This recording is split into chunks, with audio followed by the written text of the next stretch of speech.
Yesterday, the Carolina Panthers traded away running back Christian McCaffrey to the San Francisco 49ers for next year's second, third, and fourth round picks, as well as a fifth round pick in 2024. Christian McCaffrey, who the previous 2 seasons missed 23 games, this year, 670 yards from scrimmage, 3 touchdowns, averaging 4.6 yards per carry.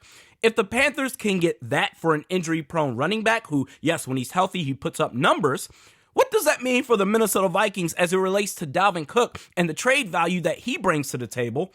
Dalvin Cook, a year older than McCaffrey, averaging 4.8 yards per carry, 530 scrimmage yards, and 4 touchdowns. He's also played in 17 more games than McCaffrey the last 2 seasons. If I'm Kwesi Adofo-Mensah, after seeing that trade go down, I'd be on the phone right now. Even if you can get, let's say, take a little spice off the McCaffrey trade, a second, a third, and a fourth, or take away the fourth, a future fifth? What? Hey, y'all interested in Dalvin Cook or what? The Niners in the NFC West, where everybody has 3 wins right now, they made a move that they felt was needed to give them an edge the rest of the way. Look around the AFC. And of course, I say that because you don't want to trade him within the NFC, helping another team possibly battle you out for seeding purposes later on. But 3 teams in the AFC. I've talked about the Denver Broncos before, not going to stop now. They, to me, seem to be the most desperate.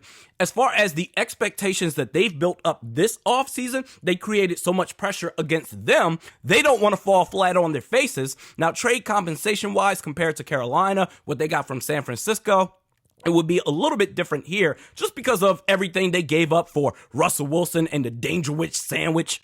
For Denver, I'm going to say next year's 3rd and 5th round picks, as well as a 2024 2nd round pick. Now, the 2 other teams that I could see the Vikings possibly working with in the AFC to get a deal done, the Miami Dolphins. Raheem Mostert, he is solid. So was Jeff Wilson Jr. with the San Francisco 49ers, but they traded for Christian McCaffrey anyway.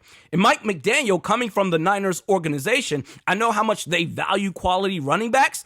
I could see the Miami Dolphins being interested in a Dalvin Cook trade. And lastly, the Baltimore Ravens, tied with the Cincinnati Bengals in the AFC North at 3-3. And today it was announced that running back J.K. Dobbins, he's going to be out undergoing knee surgery. He's going to be out for at least 4 to 6 weeks. And that's even if he comes back. Even still, before the surgery, averaged this season 3.5 yards per carry.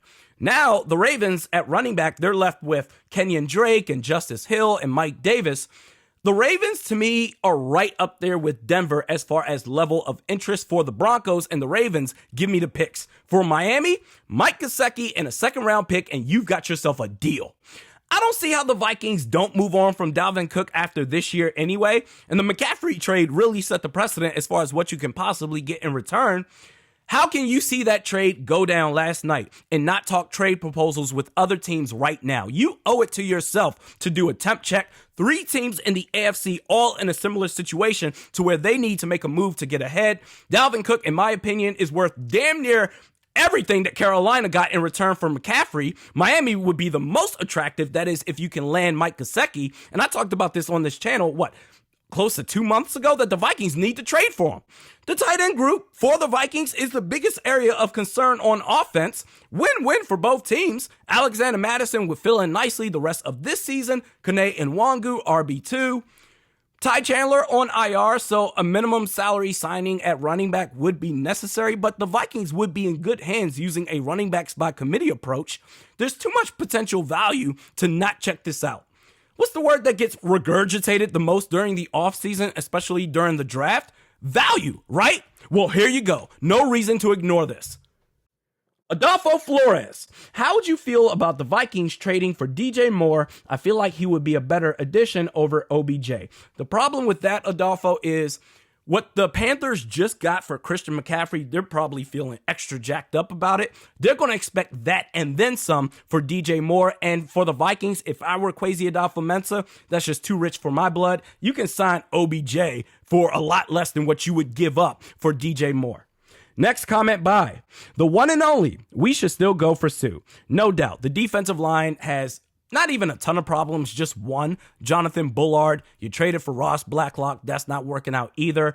My one-all solution, you can address this in-house. My one-all solution is move Danielle Hunter from outside linebacker to DN. DJ Wonnum and Patrick Jones II at outside linebacker. They'll be just fine, but that's going to take a lot of pushing your pride to the side, making that type of decision, and I don't see Ed Donatel doing that. So if you're not going to do that, make a move on the outside, sign in Ndamukong Suh. I did a video on that about, 8 or 9 weeks ago. If you're not going to do that, a trade target, if you're not going to trade for a guy like Mike Gesicki, Darren Payne from the Washington Commanders. Last comment, 0175 GRE. I just don't get the attraction. We already have a fourth wide receiver we barely use. Well, yeah, if you're talking about Jalen Reagor, he's a gadget player who can make things happen when he has the ball in his hands at the line of scrimmage. But this isn't about Jalen Reagor. This is about the regression of KJ Osborne. After his first year as a return, last year, his breakout season as a receiver, I thought he would take another step up, and that hasn't happened. And Adam Thielen, still a threat in the red zone. And on a contending team, Adam Thielen right now is a very, very good wide receiver 3. But for us, he's a wide receiver 2.